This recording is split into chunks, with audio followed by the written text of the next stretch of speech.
Welcome to the Postmodern Art Podcast, a podcast dedicated to giving artists who are wilding the world over the platform they deserve. I am your host, Nathan Ragland, and for today's episode, let's rise and shine, bloom like the wonderful flowers that we are as we enjoy another wonderful conversation with a fantastic creator. Today's guest is Jenn Rust, a writer, artist, and co-founder of the indie animation studio, The Sunflower Club, leading the charge for the indie animated film experience, Little Wolf. If you remember a couple weeks back, I did try to promote Little Wolf a little bit, and I've obviously been keeping tabs with what the Sunflower Club is doing, so I knew it was only a matter of time before I brought Jenn on the podcast, especially considering the fact that Little Wolf right now is currently running an indiegogo to try to get that film created, which you guys should definitely contribute with the link down in the description below. Sincerely, with all the incredible artists that have been able to work on it so far, and considering all the work that is still yet to come, any and all help would be appreciated, whether you can donate or just simply spread the word. If you enjoy the conversation, make sure you support Jenn with all the links down in the description below, especially that Indiegogo that I just mentioned. If you enjoy the podcast, make sure you like, share, subscribe, or follow whatever audio streaming platform you prefer. Leave 5 stars wherever you can. I see that stuff, and you know I greatly appreciate it. If you want to go a little further with that support, maybe you should consider repping some of the incredible merch at our merch shop on fourthwall.com. Link to that will be in the description below. And if you missed it on Twitter, as a way to celebrate the fact that we have gotten to 3 years of the podcast, right now at the merch shop, you can get 30% off your order if you use the code 3years. So definitely check out that merch shop today. But now, without further ado, please enjoy the Postmodern Art Podcast. How's your day coming along? Good. It's been chill. You know, there's been storms and I've been doing my homework and that's kind of it. Hey, there's nothing you can do better than that at this point. Mm-hmm. Yep. Especially at this point. What, if I may ask, what year are you when it comes to your college thing or whatnot? I'm in my first year of graduate school. Oh, okay. You know what? Nothing but respect. I know that's a whole nother, step development. Like, that's just chaos. Yeah, it is. It's a little tougher than I thought it would be, especially since I took like a few years off of like school and I was so like ready, like my brain was done from homework and now I'm doing homework and I'm like, I don't know if I could do this.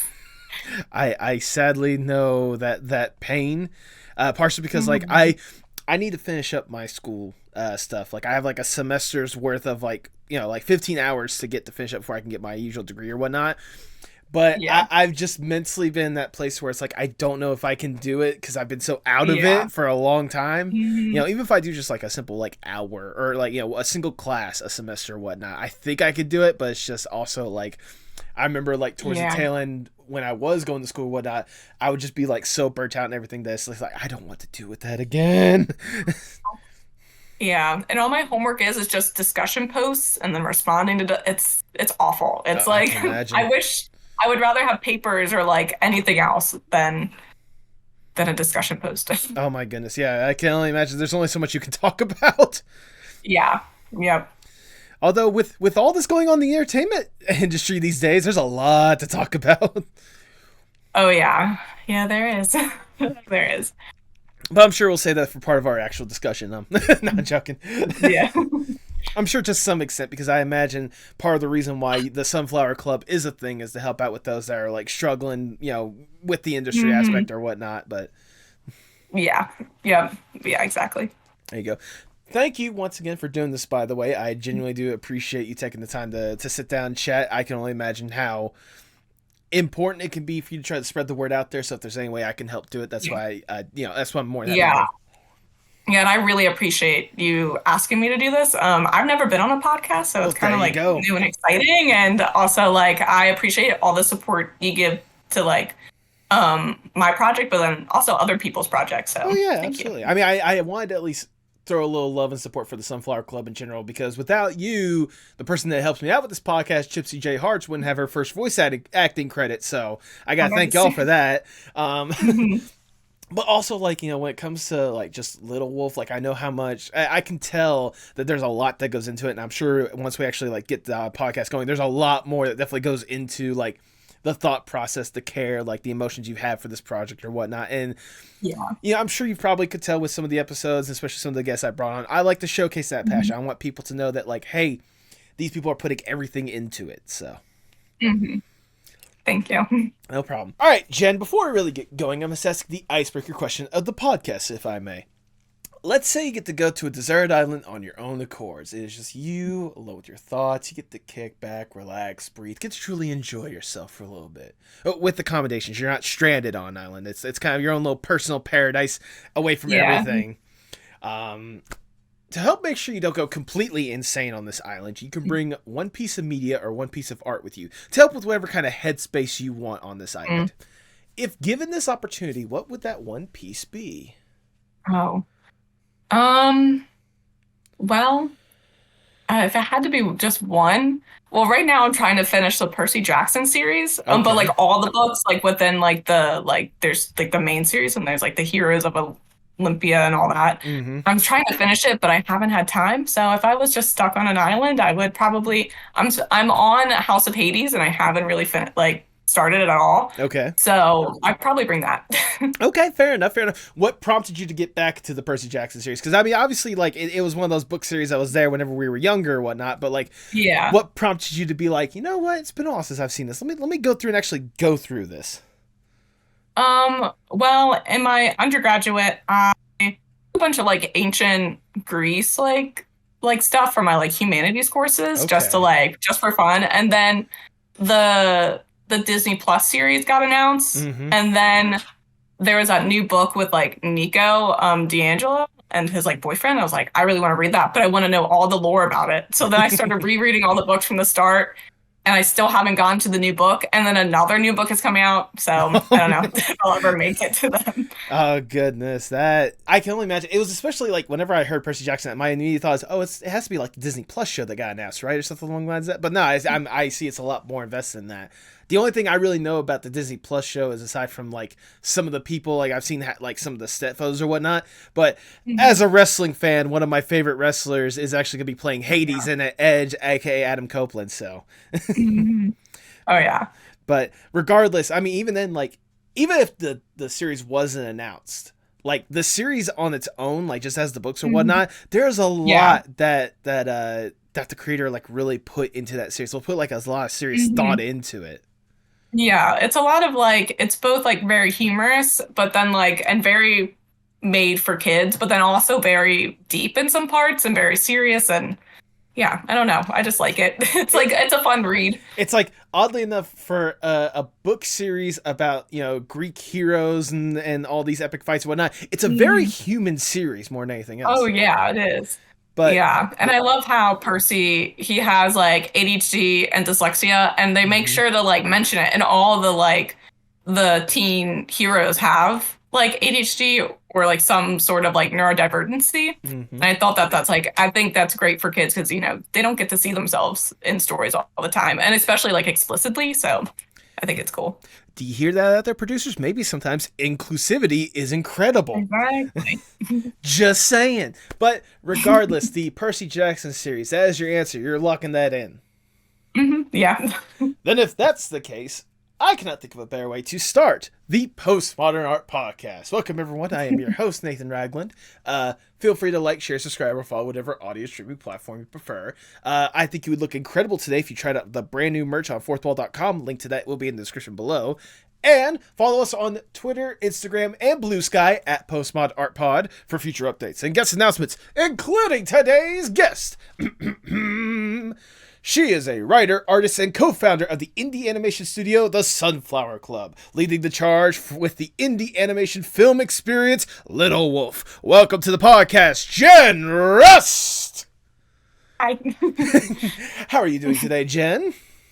Good. How are you doing? I am doing fantastic now that I'm getting an opportunity to sit down and chat with you. I have seen you shown a lot of love and support for the podcast, which I genuinely do appreciate. I greatly do appreciate every single chance you get to just even merely just spread the word as much as you can. It really does mean a lot to me. And so I was more than happy to give back the word whenever I was seeing all the stuff you were helping out with, both in close proximity and in the broad proximity when it comes to just indie animation as a whole.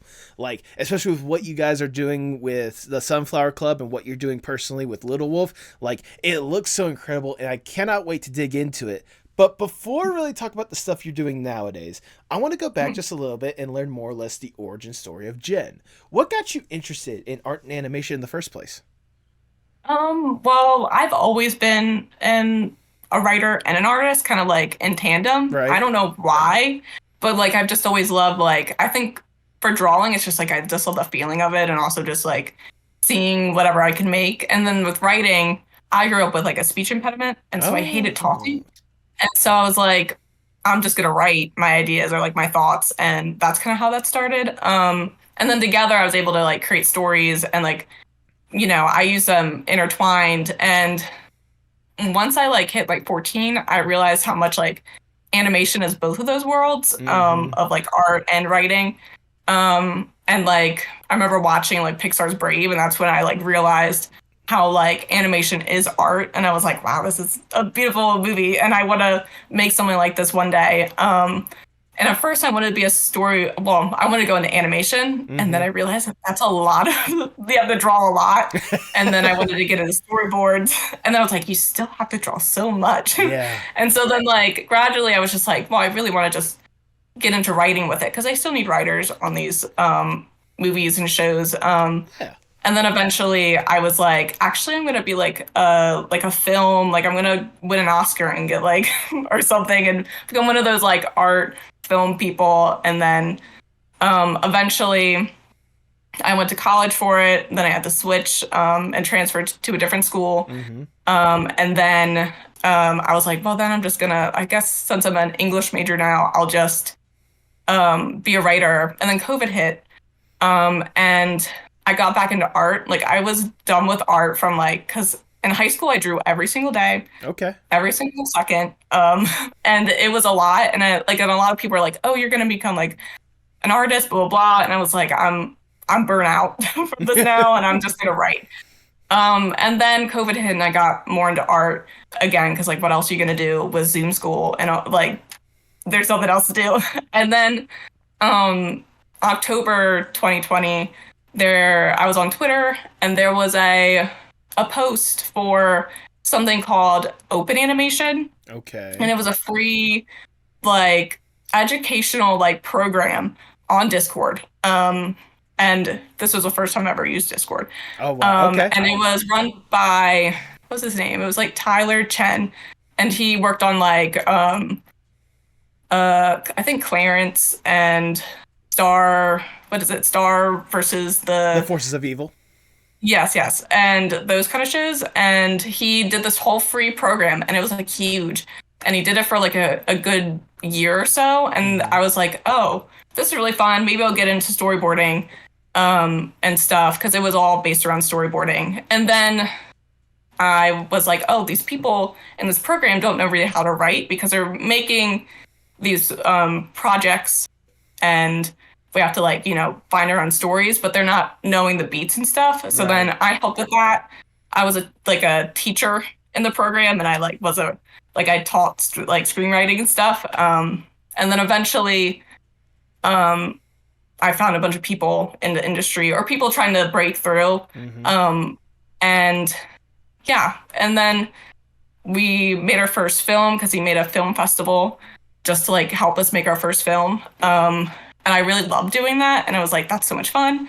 Even though we had like a month to do everything. And I was like, this was like so much pressure, but I loved it. Oh yeah. And then eventually, the Figments was made, which is a animatic that my friend started, the other co-creator of the Sunflower Club.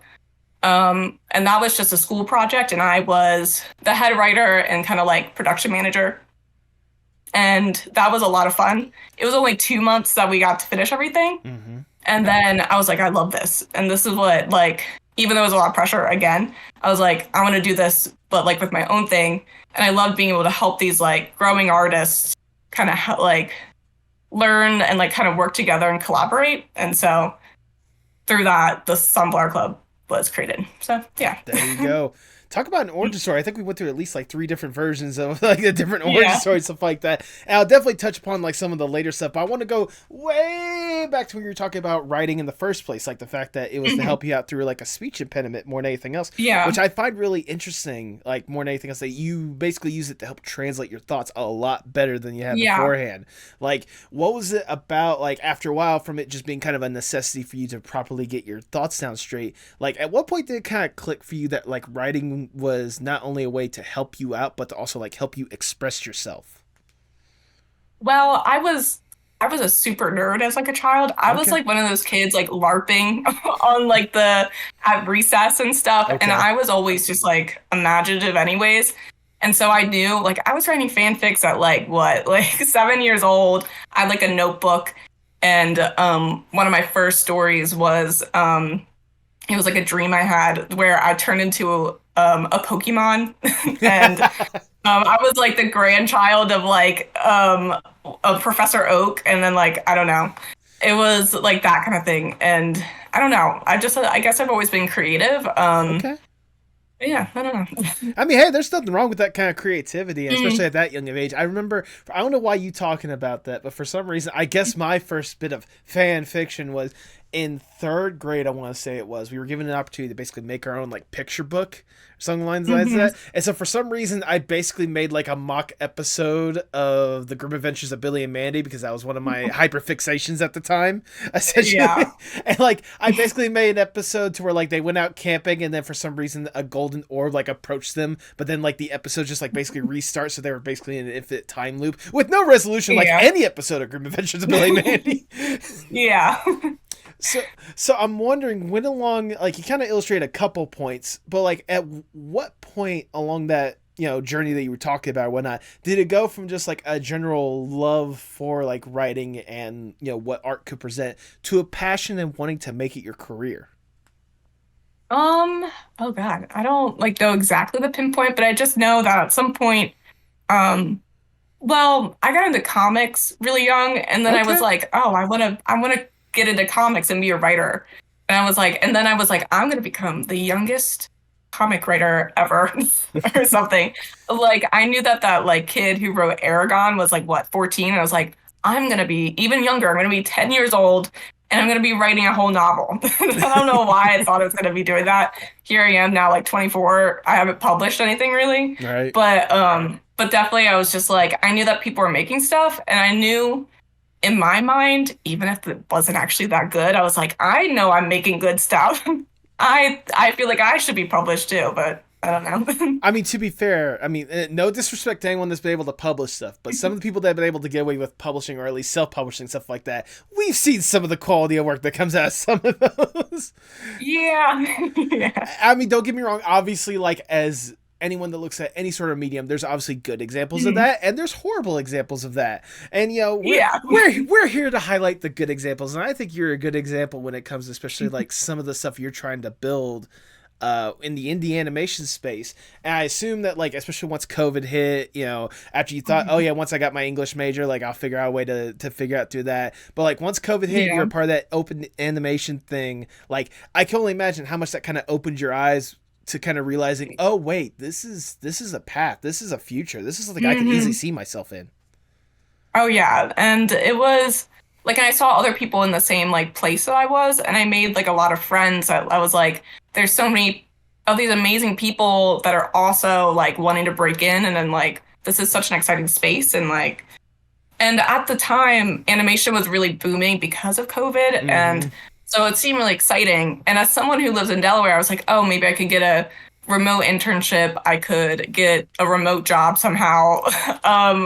Obviously now it's a little bit different 3 years later, the industry. But yeah, it was definitely exciting at the time. And I definitely enjoyed like being a part of that community and still being a part of the animation community, because I made like so many like, I met so many great people, and it's amazing. I mean, like, it's obviously it's not like, you know, especially now that COVID is apparently over, it's not, COVID is still here, mask up people. Yeah. But like, even after like the start of COVID and getting introduced and stuff, like you're still really getting introduced to a lot of those people and stuff like that. And Mhm. just a quick little aside, I just wanted to say I love how you had that initial thought. I'm totally gonna win an Oscar one day. Look, I'm a filmmaker myself. I went to school for filmmaking. I need to finish up that Yeah. degree. I can already hear my mom telling me now, "Come on, Nathan, finish it up."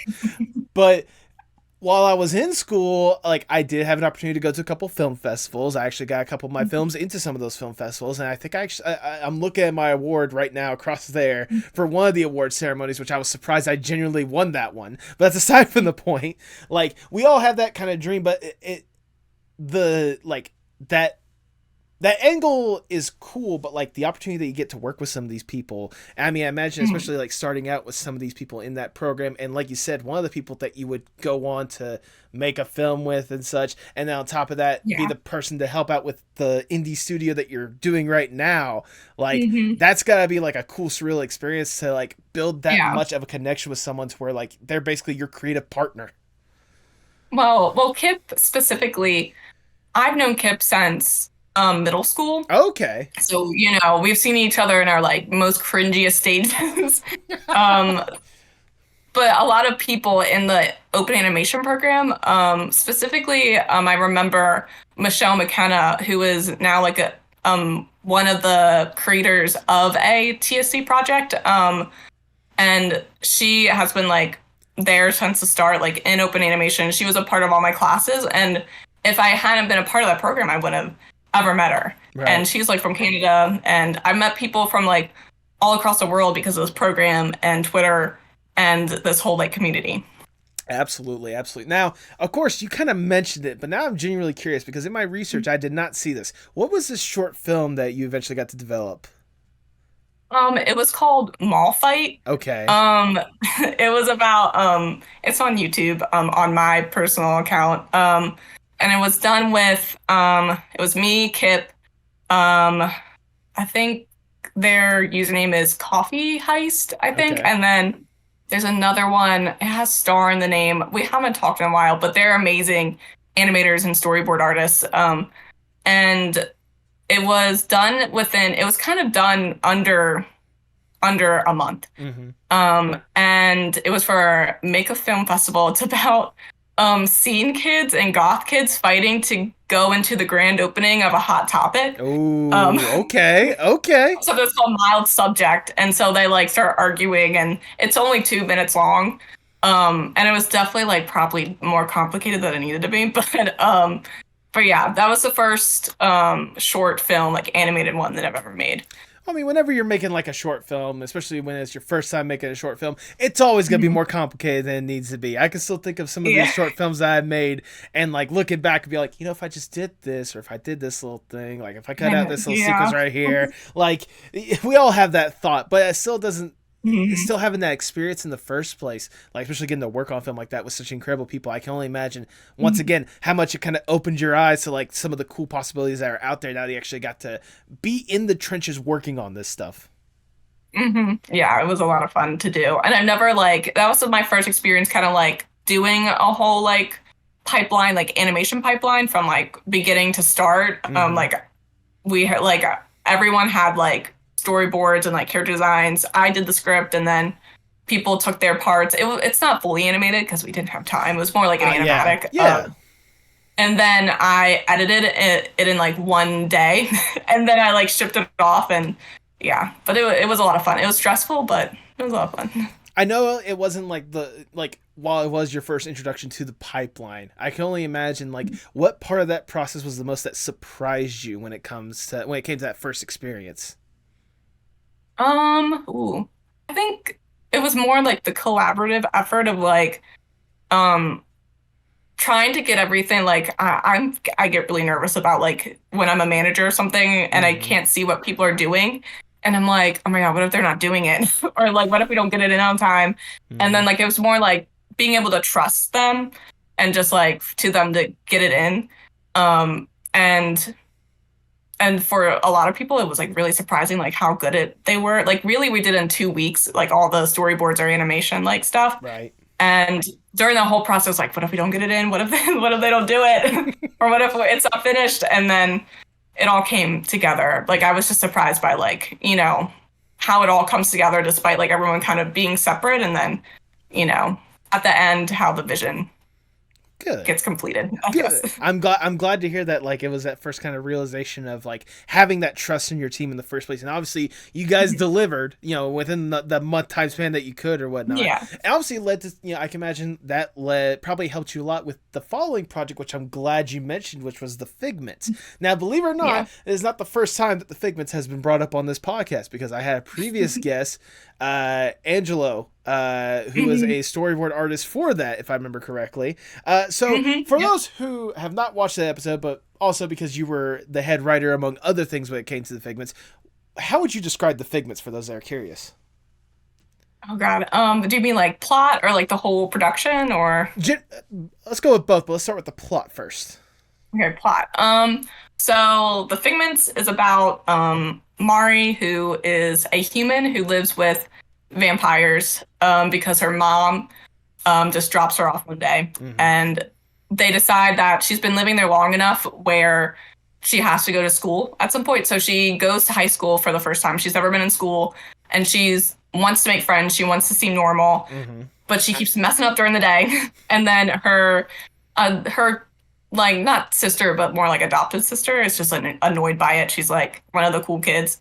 And then shenanigans happen. She meets two other weird kids at the school, and then suddenly is like transported to a hideout in the woods, and then a monster appears, and then she turns into a monster. It's it's like a teen coming to age story with monsters. I mean, that's fair. That's valid. What was it about this project that like intrigued you about it, made you want to be a part of it?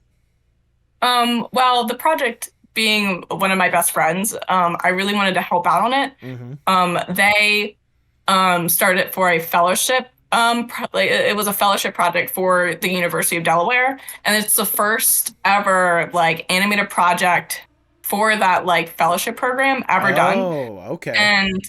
And so I knew I wanted to help on it. I was like, obviously you're gonna need the help, and I was like, I'll be a writer on it, and I'll, you know, help like manage it, because I knew that I liked doing it on the last project, and I was like, I'd love to do it again.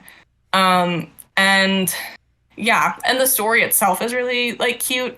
I know they've been working on it for like years and years and years, but I never knew a lot about it because she would develop it with another friend of ours. Okay. So it was really cool to like come in and like help adapt that story that they've been working on forever.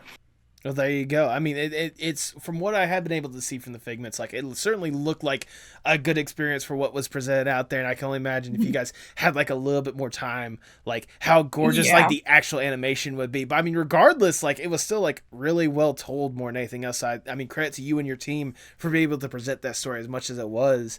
I mean, regardless, like were you at least satisfied with the finished product that you had that you were able to present out there? Oh yeah, I mean, we wrote the script in probably like a week, and then I remember like specifically we had like maybe 2 or 3 meetings, and then I was like, the script is too long, and then I rewrote it, and then I presented it to the team, and then they were like, oh, okay, yeah, this makes sense, and then after that we only had like a month to do all the storyboards and the backgrounds, and yeah, and that's not enough time to do a bunch of storyboards for what turned out to be, I mean, if like it was timed a little bit better, it would have been less than 30 minutes, but the animatic pilot is 30 minutes, and that's longer than probably it should have been. We probably should have, you know, cut down the script a little bit, but you know, it still turned out really fun, and there are like as like, you know, all the people on it are like growing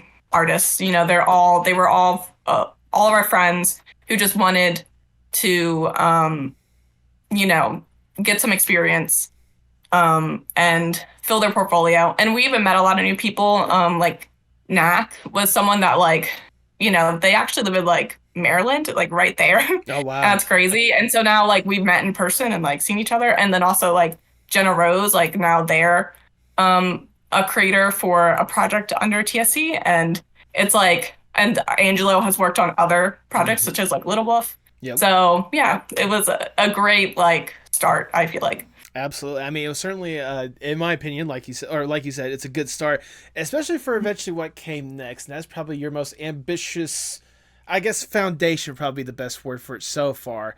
Because before we jump into the main thing, I want to talk about the thing backing the thing, the Sunflower Club.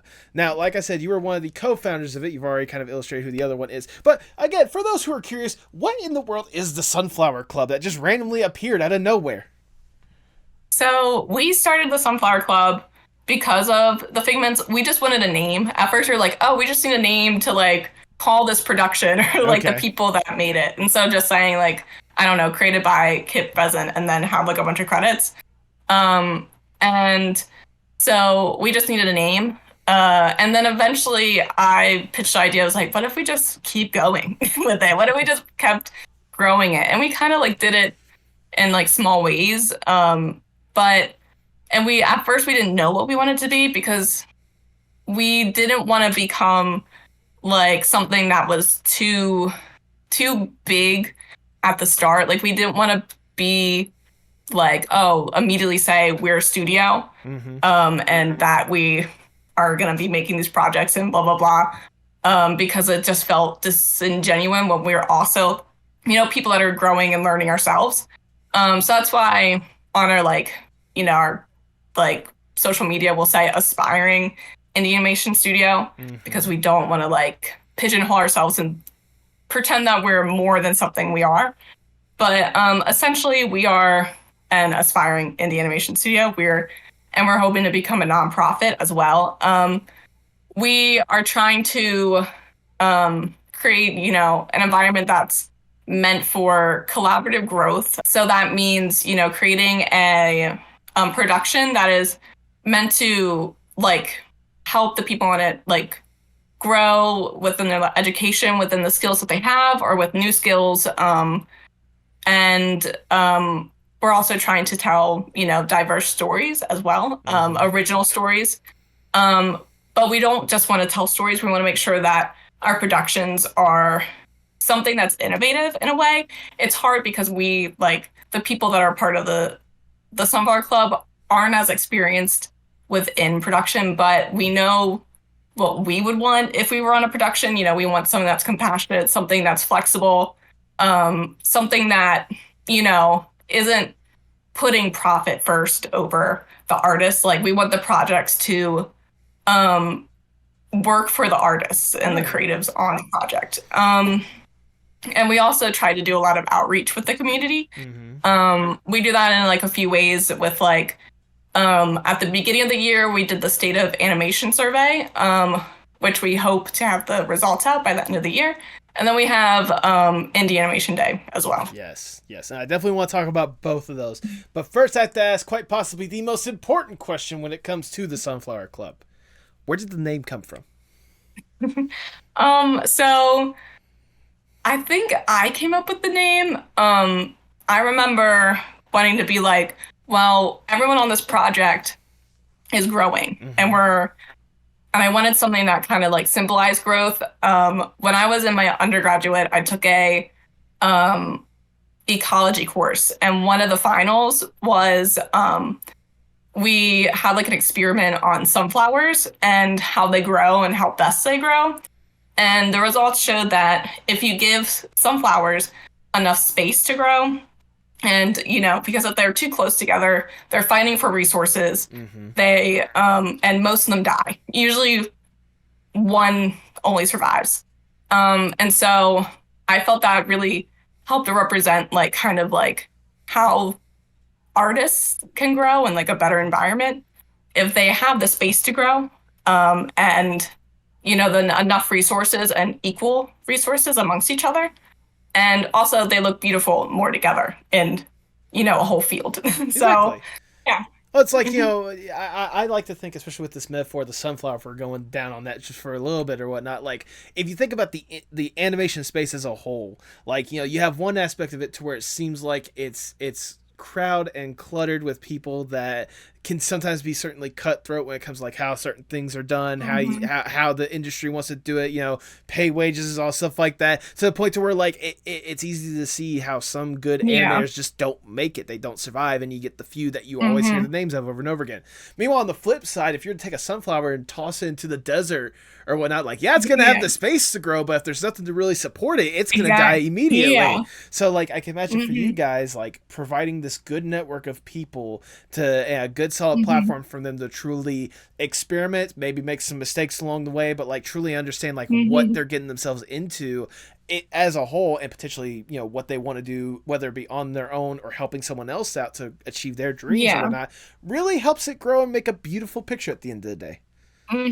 Yeah, that's definitely what we wanted to do, because we felt that there was a weird gap within like going to college, or you're learning on like by yourself, and then you're trying to get into your first production or break through into the industry, and it's so hard because you don't have the experience and you don't know really what a production is.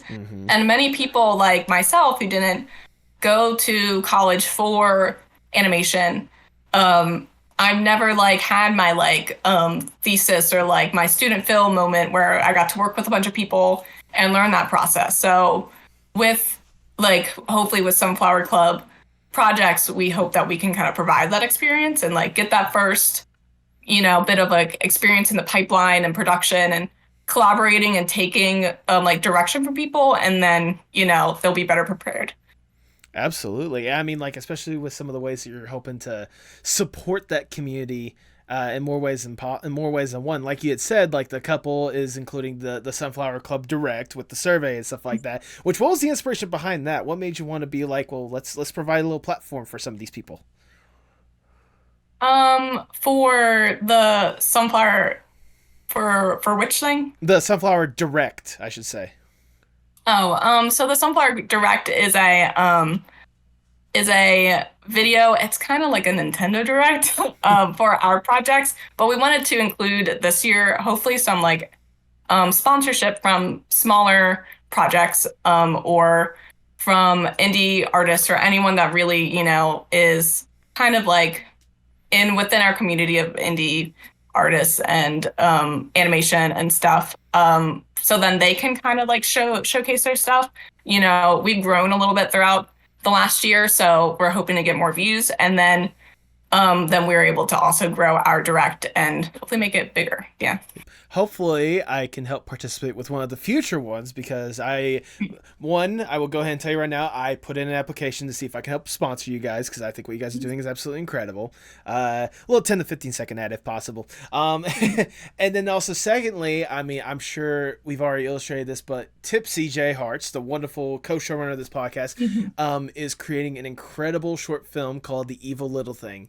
And yes, absolutely. She has recruited me to be helping out with the writing aspect of it, to try to tell that story in the proper way possible. So I'm sure you can help relate to me as a writer yourself, that like, especially even whenever you have like the toys to play with to create an incredible world, sometimes creating that world or helping mold that world into a beautiful place, quite a challenge on its own. Yeah, it is. But and of course, speaking of Tipsy J Hearts, I think it's incredible for her to be a part of this Sunflower Club, even to the point to where she is voicing one of your guys' little mascots. You want to talk about these little mascots and how they came to be?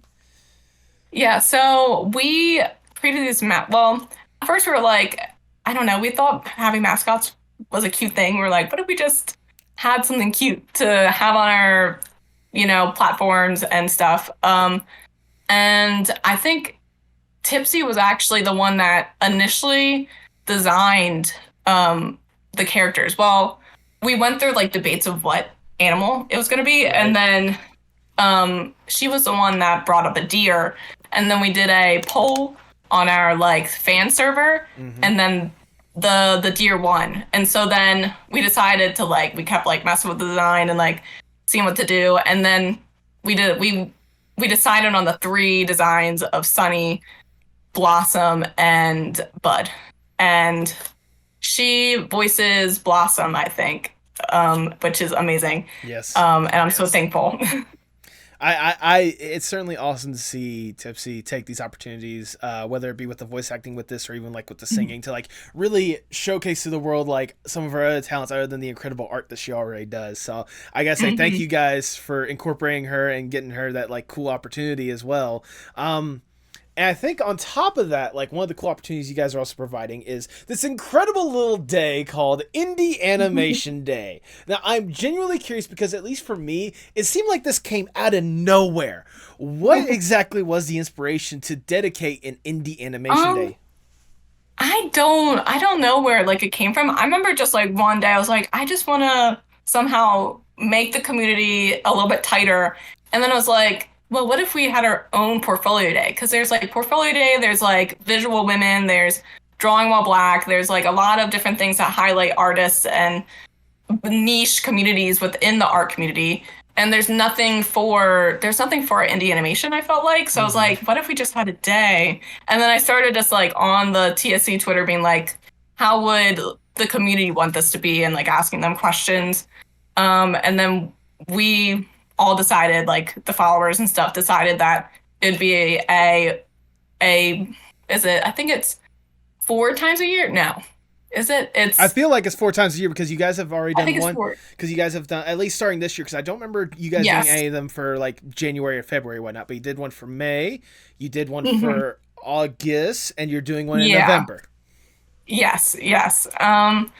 And yeah, just, I don't know. I didn't think it was going to be that big. I was just like, if a few people just notice it, I was like, really, like, I was just making like really quick stuff. I was making all like the promotion stuff around my sister's like wedding too. So I was really busy. And then it just kind of like, I let the day happen. And then it started out kind of slow. And then suddenly like it was trending for a little bit. And then I kept seeing the tag, and then more people started looking at it, and people I didn't think that would even like participate.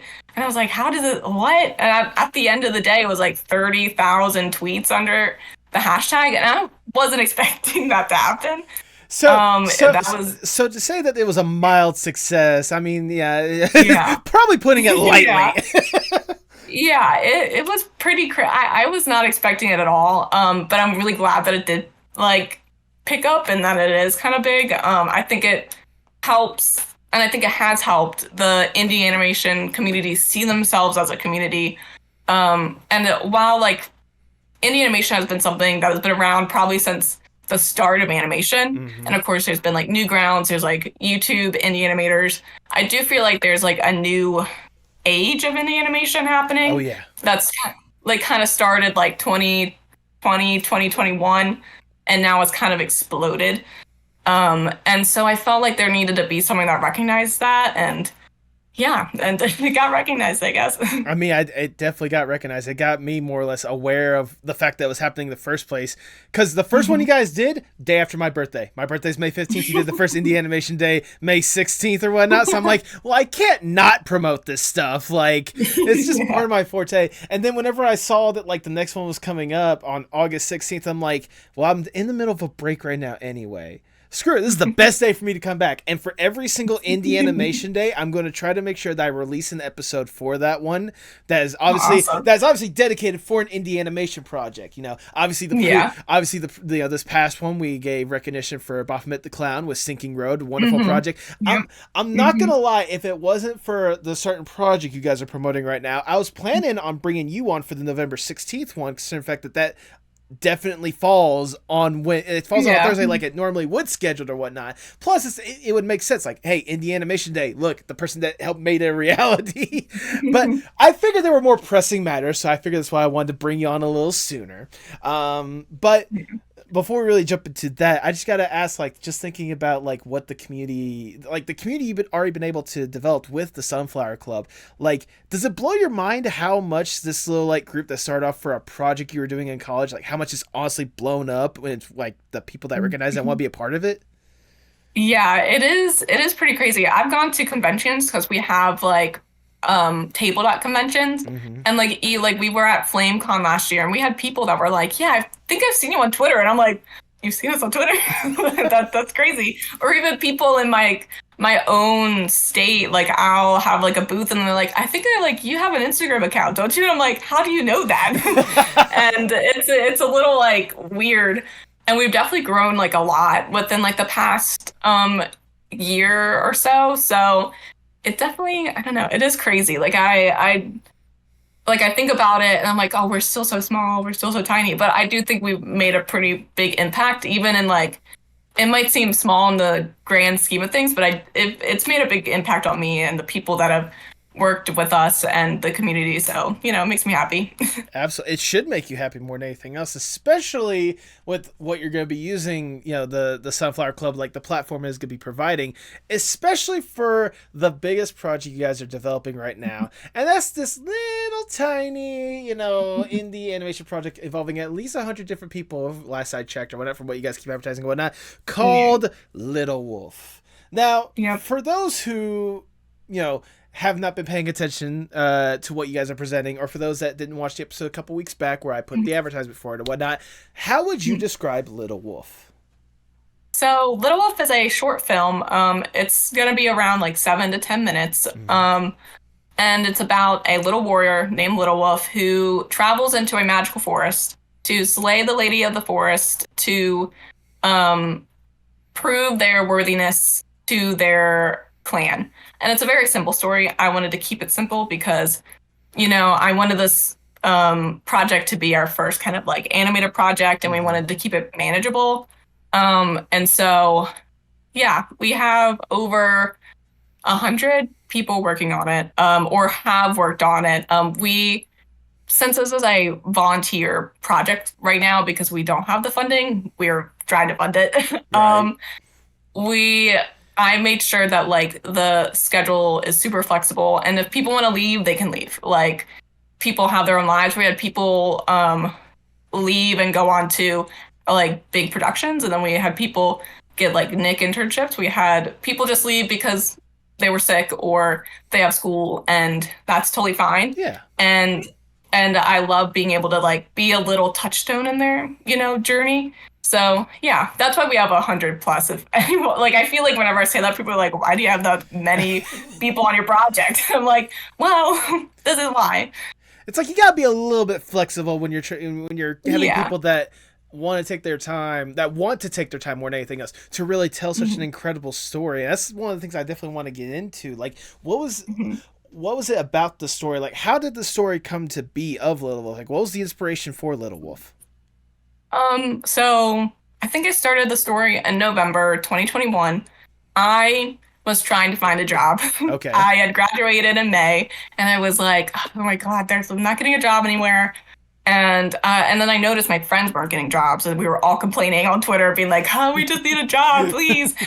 and I was like, "Well, what if I was still like kind of off of like Figment's being like, I love doing that. That was so much fun, and I'd love to do my own thing and be a creator of my own project."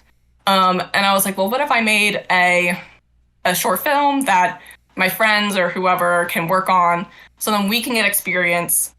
Just do something while we're like, jobless or trying to get into the industry, and just, experiment, make something and fill our portfolios. Say we put something on our resume, and that's kind of how it came to be. I made the story, like literally I was like on like a story generator. I was like, I'm trying to find like, let me just keep clicking until I find something that's good. Cause I didn't want anything like something that I was like really like invested in. I wanted something that everyone on the project could kind of like put their input, put their own like voice into, because if it was too much of my project, then I felt like they couldn't really like shine or like make it whatever they want it to be as well. Okay. So I kept it pretty flexible, and then eventually the story grew once we had our first writers meeting, and I made sure that anyone could come to the writers meetings, because I was like, the artists are going to be working on this, so they better like the story too. So yeah. No, I mean, that's incredible. I'm glad to hear that. Like, you create a story that is, at least at the base level, is one that anyone can sort of hop on board for, and like truly like have their own creative spin on it to really make it something that's truly unique. And I mean, at least for what I've been able to see, at least right off the bat, the most unique aspect for me of Little Wolf is kind of the history or like the ancestral aspect of it. The fact that you have this so rooted in like folklore of many different, indigenous, areas and stuff like that. What was it about like those like backstories and those like, folklore stuff like that? How did that get injected into the story? Like, what was that? What was about those stories that made it a foundation for this one? So with the generator that I did, I think the first thing it was like the first few words was like little girl, crow, and then journey. And then I just kind of sat with that, and then like that felt like a old like Aesop tale or something, okay. Like something with a crow that's just like, and this little girl's on a journey. And eventually, slowly, I was like, well, what if I didn't want it to be like too much rooted in either like, all I knew was that I wanted to be rooted in like a European like kind of feeling of like a fantasy instead of any other type. So, and my like ancestry is from like Ireland and all that. Okay. So I was like, well, I thought it'd be fun to look into that and try to infuse that kind of feeling of just like going into like a kind of like Celtic ancient forest and making it feel more like a folk tale. And then also that brings in kind of like the more handmade and like rough side of like what we want the animation and like the end of the story, like the finished film to feel like. Mm-hmm. So, yeah. I mean, it certainly gives it that kind of like, almost like a natural feel to it, like the story you guys are going to be trying to tell with this, like, especially like the Celtic folklore. Like, I cannot tell you how much I'm always like intrigued with kind of that ancestry, that kind of aspect of it more than anything else. Like, especially whenever it's something that, like you said, it seems like it would be a folklore that, if you talk to someone that had lived in Ireland for years or whatnot, it'd be something that they could tell at the pub, like, for like some visitors that are just like wondering like some authentic stuff, like this seems like a truly like natural story to tell at the end of the day. Yeah. I mean, it certainly doesn't hurt that the characters you guys are introducing are like absolutely incredible and like ones that that people can easily cling on to. Like, how important was it for you to establish such important characters such as Little Wolf and the Lady in the Forest and stuff along the lines of that? Yeah, so we definitely wanted them to not only feel kind of like a general like folk tale-y kind of like character that like, is that they're both like vehicles for the story, like they're obviously like kind of telling a lesson, but also something that feels like very like emotionally like people can kind of like attach to them. I inspired especially like Little Wolf I have like around that time I got a cat who was like really small and she was something else. She was super scared at the beginning when I got her. She was rough, she was missing teeth. She, was covered in pee, and then suddenly like now she's grown into this like very confident and very like open and adventurous cat. And I think Little Wolf encaptures that you can be brave even in the worst of times, and you can be small and still take on big situations. And then with the spear, the Lady of the Forest, I think it's said as spare. We had this whole conversation during production where we were trying to figure out how to say the name, and I still struggle with it. I think it's a spare. But we wanted a character that's not just a villain and just like, someone to kill, but we wanted a character that is, universally feel kind of sympathetic and but also a little scared and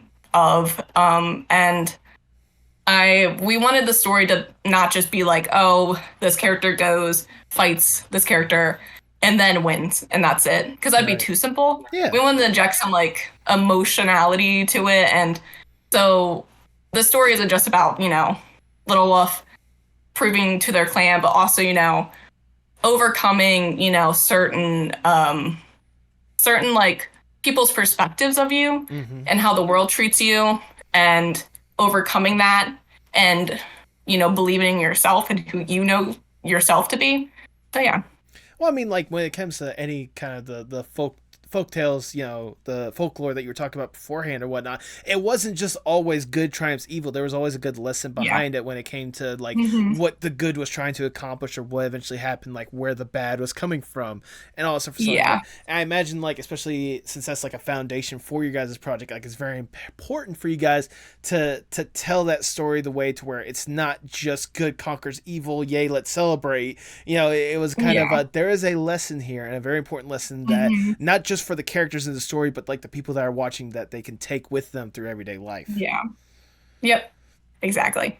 I mean, like, especially with the way that this short looks and the characters he provided or whatnot, like, you guys have a gorgeous style and some beautiful character designs. Like, I gotta give applause to your design team throughout for providing like incredible characters. Like how amazed are you whenever you saw like how the characters like developed to their look? Oh yeah. I kind of like decided a little bit very early, but a spare was like especially one character that we hadn't like even like thought of at the beginning. So I watched like the team create these beautiful, beautiful designs, and it's like it was crazy. Like seeing how they like took the script and then like made this like character that, not only looked cool but really like made sense like on so many different levels of like the themes and all that. So yeah. And I have to give like a like applause to our head what is the word? You just said it. Character designer. Yep. Olivia Cartoon Corgi. Amazing job. And they even took my Little Wolf design, which we all went through. I have a cat with me. Oh, there's the cat. Is that is that the one of folklore that I've heard about? Yes. But Olivia really took even the Little Wolf design that I had created and then made it even look better than even what I could do. So definitely applauds to them. And I definitely also want to give an applaud to your background team as well, because the settings that you guys have set out so far, they look like folklore. They look gorgeous. Mm-hmm. Oh yeah, that team, yeah.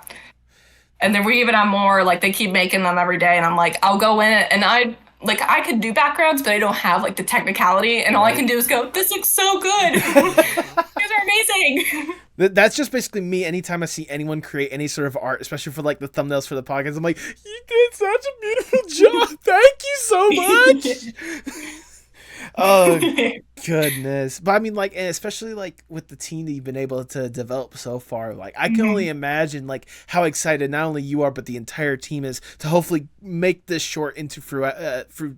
Like see the fruits of your guys' labor like come to fruition. That's what I was looking for. Yes. Yeah, I hope one day that we get to see it all finished, and I really hope to put in the festivals, not just to like, I don't know, to be like, oh, I want awards. I just want to do it for fun, to show it off. And then for them, they can get awards, and that's good for their resumes and stuff. So absolutely, more than anything else. Obviously, we've talked about, obviously, like you said, most of the people that have been able to work on it so far, they've been on a volunteer basis. But I mean, last I checked, at least at the time that we're recording, you guys are currently trying to use Indiegogo to fund it and truly get a true solid team together to really bring this thing to fruition and all sorts of different aspects or whatnot. So for those at home who are maybe curious, you want to give your little pitch on why they should support the Indiegogo today? Yes. So not only will, if you fund this project, not only will you be getting an amazing, beautiful film out of this, but you'll also be supporting all the artists that have worked on this, all the feature artists that have worked on it.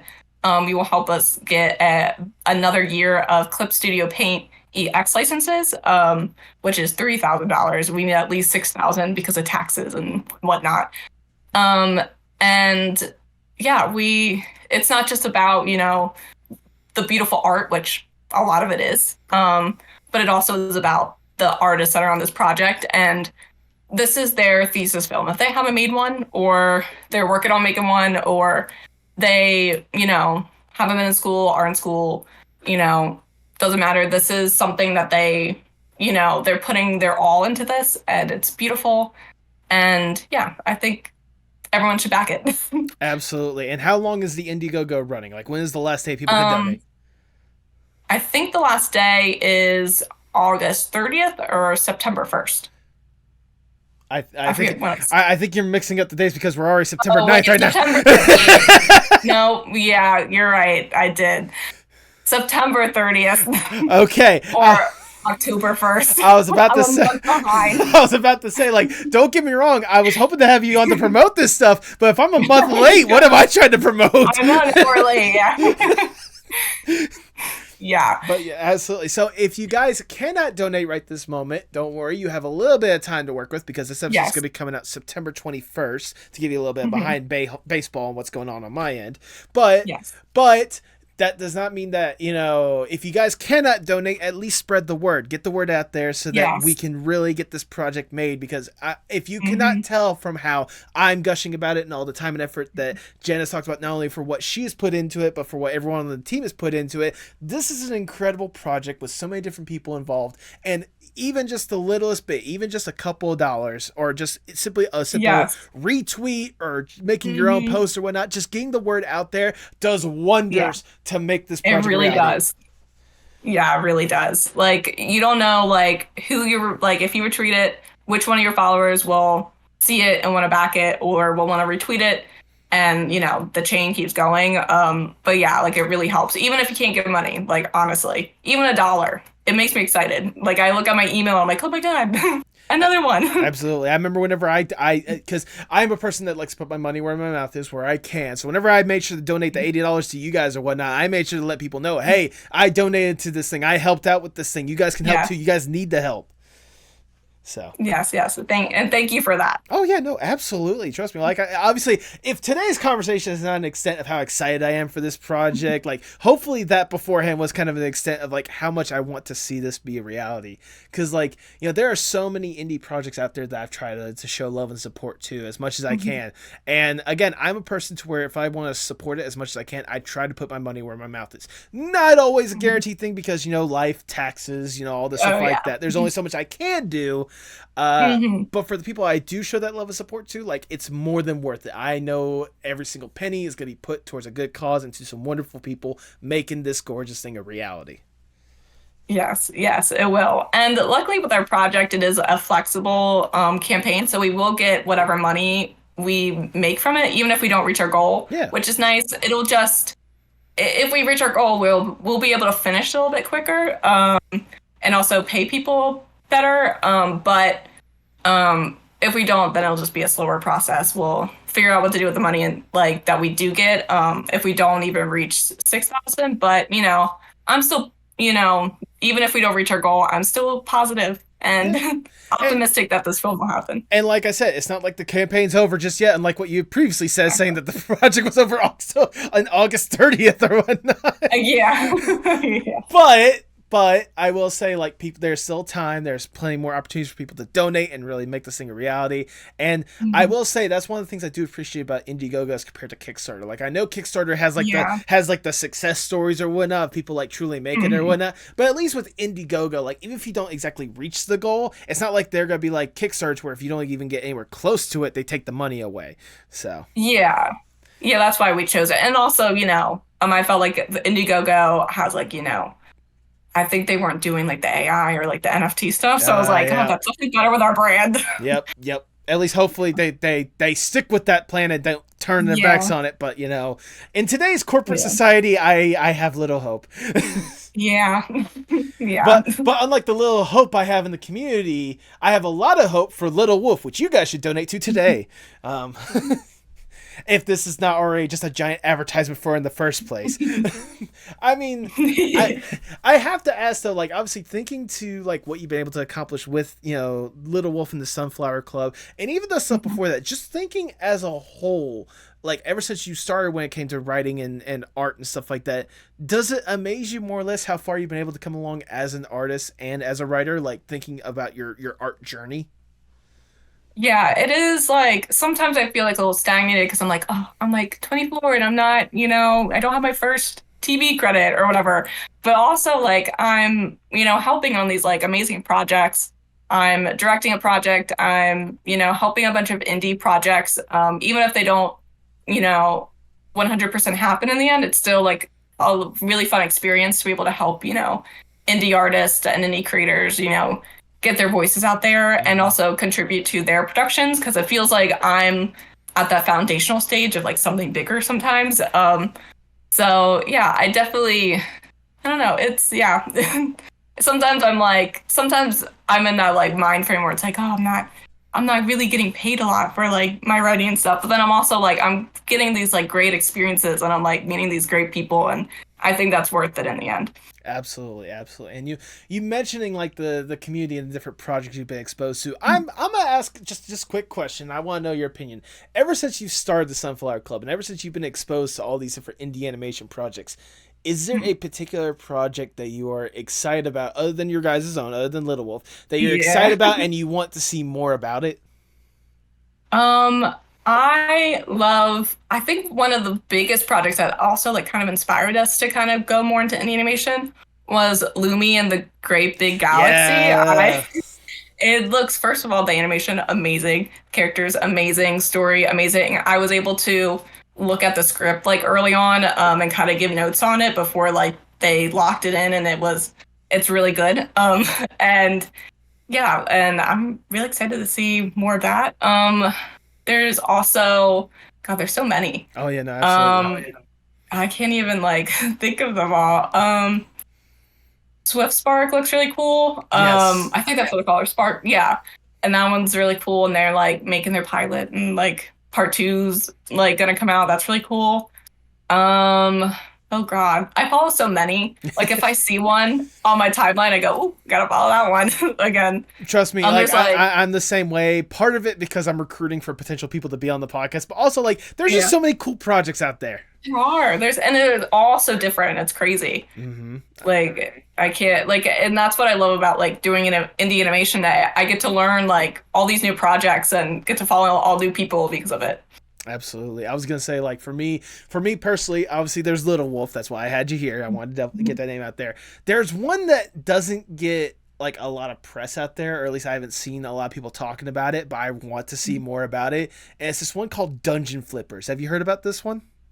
I think I've seen it. I think I have. Yeah, the little one where it's basically just like the HGTV meets like Dungeons and Dragons kind of thing or whatnot. Like that's the coolest concept ever. I know, right? Like I just love that concept. There's that one Tally Ho that Skull Hair Studios is trying to put together and such. You know, Sinking Road with Baphomet the Clown, you know, obviously the Evil Little Thing, once we get that a little bit more, like the wheels grinding on that one. And obviously like I can't not shout out Lumi. I mean, Evan is a former guest of the podcast as well, and someone I definitely someone I definitely want back on the podcast at some point, especially as that project gets closer to fruition.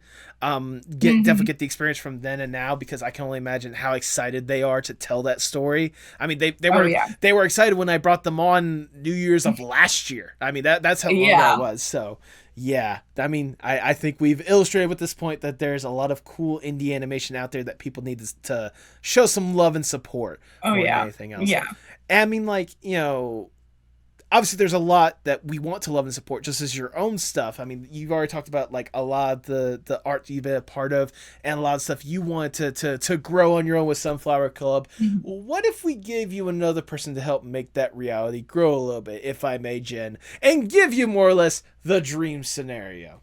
Let's say I am Big Shot Mr. Moneybags. I come to you like, look, Jen, we see what you and the Sunflower Club are doing, and we think that, you know, you have the potential for something incredible. You just need an extra push, an extra platform to really get you to that point to where you guys can grow as a whole. We have access to anyone and everyone in whatever industry possible, and more money than there should be possible. We should probably be focusing on paying the actors and writers at this point. I mean, this strike is getting really ridiculous, but we'll focus on them in a little bit. Right now, we are focusing on you and you alone. If given this opportunity, what would be the dream Jenn Rust project? A dream... Like, so if I could make another project? I mean, it could be supporting the one that you currently have, or just making a completely brand new one. Again, all the money in the world, all the resources, take what you want with it. What would you do? Oh God. Early on in like developing TSC, I really wanted to make it more of an educational like program. And I really want to make it like I want to pay people like almost like an internship or like a training situation where people get stipends. and then we give them the software, we give them, the stuff, we give them all the stuff that they need to do for that time, and then they help create a whole new show for us, or a project. So they're so these trainees are all working together. They have like a mentor person. Everyone gets paid. Mm-hmm. That's all I really want to do is pay everyone. And then I feel like we're actually moving in the right direction with our projects. But in this scenario, it'd be more like students getting their first credits on something wholly original, whether that be one of our projects that we already have or a whole brand new one. And yeah, I think that'd be probably what I want to do. So basically, just like you would want to basically excel the process that you were hoping you're able to do with the Sunflower Club that you have set up more than anything else. Yes, I think, yeah. I mean, if someone gave me $1 million, I'd love that. Hey, you know what? Again, we have more than $1 million. Trust me, we can make that more of a reality than you would ever believe. And if nothing else, we can go ahead and make Little Wolf as well as Little Wolf 2, Little Wolf 3, Little Wolf Back in Action. Yes. But sadly, we gotta get down from the dream scenario. We gotta get back to reality. And I'll ask the ever so generic question. Where do you hope to see yourself, say, 5 to 10 years from now? Ooh, 5 to 10 years from now. I am hoping that in 5 to 10 years, Little Wolf is finished. That's a good start. Hopefully. Yeah. That's really interesting question. See, I'm always like so in like the immediate future, or like in the next month, that I always forget to kind of think in the future. Yeah. Right now I'm getting my degree in archival work. Ooh. So I'm hoping to have an archives job and then be able to fund more TSC stuff. Mm-hmm. And hopefully we have a bigger fan base, and then all our other projects have kind of came out, like the pilots for Welcome to Hell, All You Can't Eat, and Nice to Meet You. Maybe we'll pick up Figments again. And yeah. Well, there you go. That sounds like something that I'd love to see. I think if you're able to keep up with what you're doing, both with your career-wise, but also with the Sunflower Club, like I don't see why you don't get to that point at some point. Hopefully within the 5 to 10 years, but at this point with how the industry is, who knows? But still, like the fact that I can tell that with what you guys are presenting right now, there's a lot of love and passion behind it. You'll get there eventually. I know you guys will. As we start to wind down the episode, I just have one last question I want to ask you, Jen. Obviously, you've been deeply entrenched in art, literature, all sorts of different aspects of that for ages now. How important is art, not just for you, but for the world as a whole? Oh yeah. I have a lot to say on this. Go for it. The floor is yours. I just feel like art is like the heart of like everything we do. I feel like in the last few years, even like decade, you could say, like we've kind of treated art as like this commodity that we're just like entitled to. It's just like, it's just like the same thing as like making a cake or like eating a cake. It's just like something that is not contributing to society, and it's just something fun and people just make it, but they're not really doing anything. Mm-hmm. But people are still like, we see like these huge shows and people are talking about Stranger Things, or like how good this show is in this movie, and they love the song, and yet they're still like, oh well, if you're a singer, you don't deserve to have like a actual house or something. Or there's like AI that thinks that they can do the same thing. But I feel like if everyone, because I feel like everyone should take part in art and creating it, no matter if it's like the best thing in the world, if it makes $1 million, I think everyone should partake in it and show it off, and express themselves, or not even show it off, just do it for themselves. And I feel like during COVID and all that, people were doing that a lot with like painting, and they were painting their walls and whatever, like dyeing their hair and making stupid little songs and poetry, whatever. And then or starting silly little podcasts. And then everyone went back to the real world. Well, not everyone, because here we are still like doing art and stuff.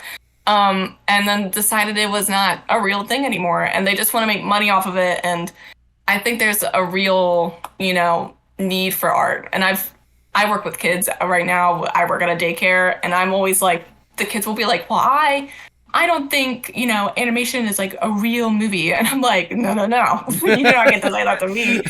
And then I have to like show them like the process of it. I just feel like people, like, the average person doesn't realize the heart and the skill and the talent that is in art. Mm-hmm. And if they partook in it even a little bit, even if it was in elementary school, I think they'd realize the actual skill it takes and the kind of dedication it takes. Mm-hmm. So yeah. Absolutely. That is all, every little bit of that point was all wonderfully worded, if I do say so myself. Jen, that is all the questions I have for you today. I've already showered you with a whole bunch of praise, but I'm going to show you a little bit more because it's my podcast. I do what I want.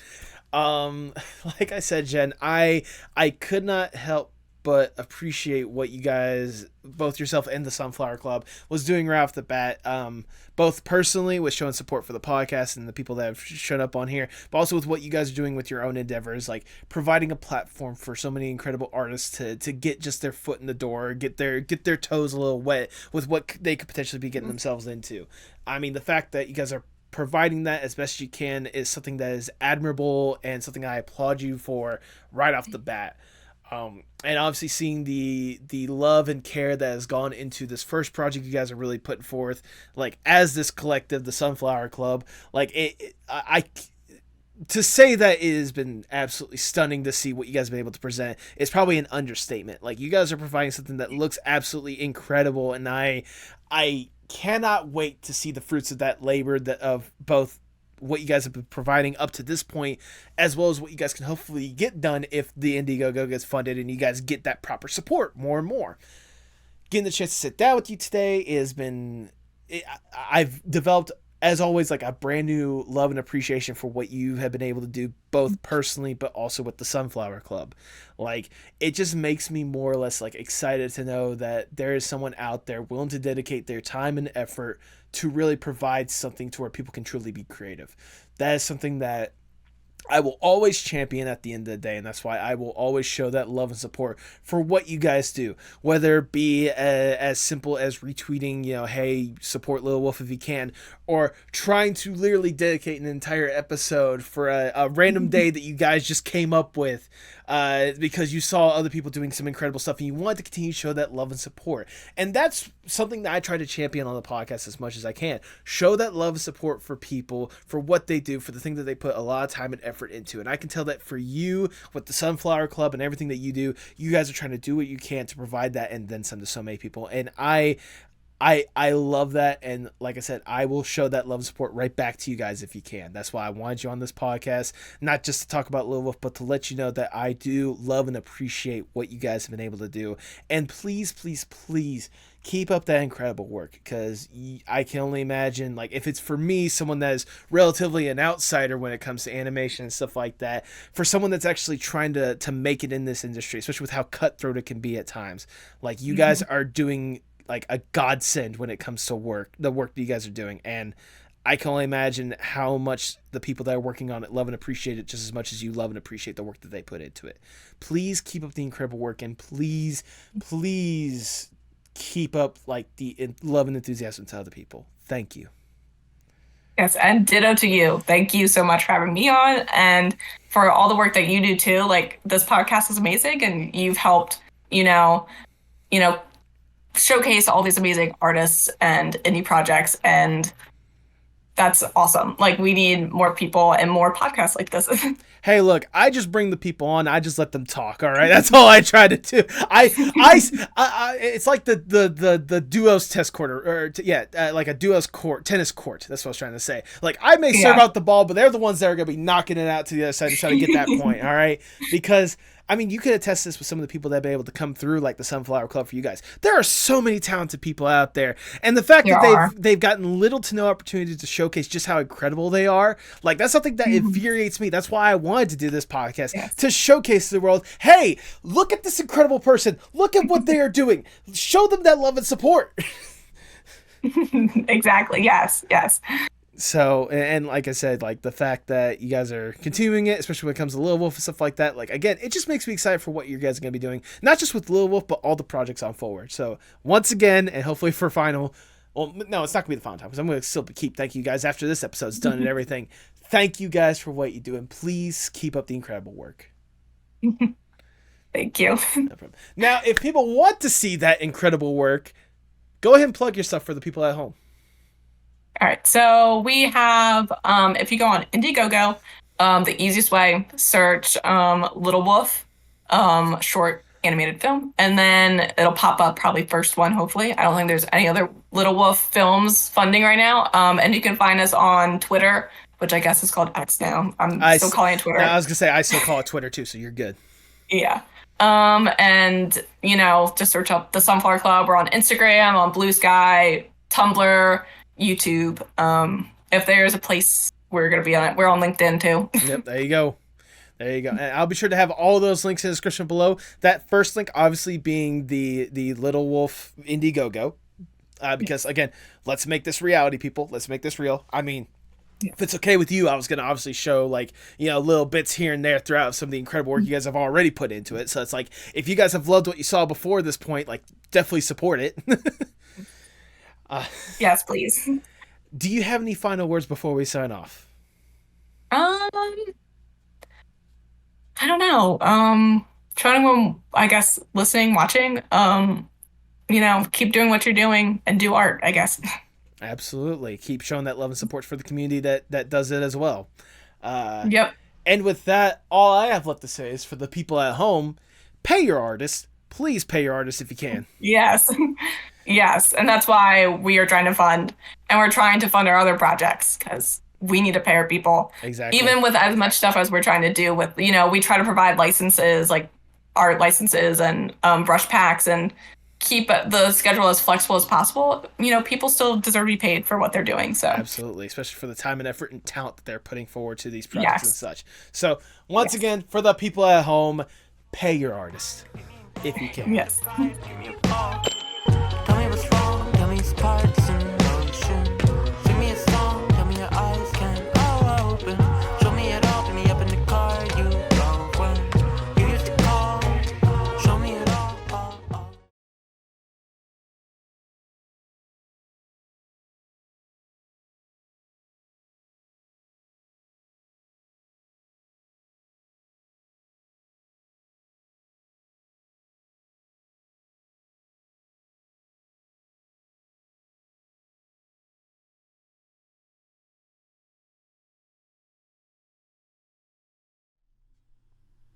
Thank you so much for sticking around to the end. If this is your first time listening, I greatly do appreciate it.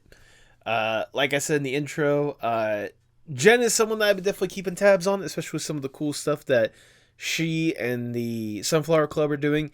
So it was really awesome to get her on here in the chat. Jenn, if you've gotten up to this point, thank you so much for taking the time to do this. This was genuinely an incredible conversation, and I sincerely hope that it helps get a little bit more attention to Little Wolf. Which, I mean, if you guys haven't been listening to the conversation, really important. Please, please, please go support Little Wolf if you can. Like, I'm going to hammer that in as hard as I can, because that's what this podcast is all about. Showcasing that love and support for incredible creators doing incredible stuff. I mean, you can tell from how Jenn was describing this stuff that this is something that she really was passionate about. And I sincerely hope that the conversation we had is a really good reflection of that, and that you guys are more inclined to help make Little Wolf happen one way or another. With the indie animation space being what it is, still kind of being more or less the Wild West compared to the big leagues, and even then with how wild those are, any and all support we can for incredible projects like this, I'm going to be championing for it every single opportunity I can get. Whether it be other people's incredible projects, such as, Jenn, Skull Hair Studios with Tally Ho, Alistair with Hugo's Mind Palace, Ed with Puppet the Nightmare Elf, Ash with My Purgatory Friend, any and all those series and such, I'm going to be showing that love and support for them, as well as the one that I'm having a hand in. I'm sure I've said this before, but as you guys know, I said in this conversation as well, I'm helping our wonderful co-showrunner, Tipsy J. Hards, make the Evil Little thing a reality. And I mean, we're going to be doing a Kickstarter here, like, within a month. And so any of those support that you guys can show to help make that a reality for her, because I know how special it is for her, it would mean the world to us. That's why I want to keep championing this stuff, not just for myself, but for everyone else. I know how hard a lot of these artists, I know how hard they are on themselves. I know how hard they work really making this a reality, making their dreams really come true, making their creativity out in full blast and really telling the message and putting something out there that they can truly love and enjoy. That's why I'm always going to be an advocate for that stuff, and that's why I'm always going to be out here trying to rep it. So, going back to obviously my original point, if you can donate, please donate. If you can't, just spread the word. At the end of the day, just please go to the description below, and please, please, please help out Little Wolf however you can. It's truly an amazing, incredible, and it looks to be like it's going to be an interesting story. And I just sincerely hope that we can help them get closer to that goal. Help it make a reality. So if you can, again, if you can donate, incredible. If not, that's fine. Just at least spread the word. Your guys' support means the world, not just to this podcast, but to everyone that comes through this podcast. Thank you so much. Please have a wonderful day.